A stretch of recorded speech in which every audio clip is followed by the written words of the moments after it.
Official na nga mga ka-idol, welcome to Barangay Ginebra. David Muril at Barangay Ginebra hindi pa tapos dahil may kukunin pa silang star player.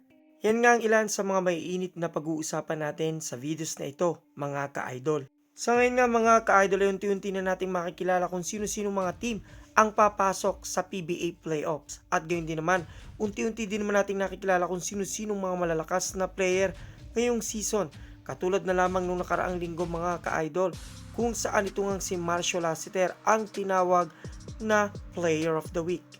Habang para naman sa standing mga ka-idol, pinangunahan nga yan ng San Miguel Birmen na may 7 panalo at wala pang talo, Magnolia Hotshots na may 5 panalo at 2 talo, Barangay Ginebra na may 6 na panalo at 3 talo, NLEX Road Warriors na may 5 panalo at 3 talo, Rain or Shine na may 5 panalo at 5 talo, Tropang Giga na may 4 na panalo at 4 na talo, Tira Firma na may 4 na panalo at 5 talo, Northport Batang Pair na may 4 na panalo at 5 talo, Blackwater Bossing na may 3 panalo at 5 talo, Phoenix Super LP na may 3 panalo at 5 talo, Meralco Bolts na may 3 panalo at 5 talo at nasa kulelat nga o panghuli ang Converge Fiverr Extra na may 1 panalo at 8 talo mga ka-idol. At ngayong linggo nga mga ka-idol mas masasaksihan pa natin ang mga matitinding laban.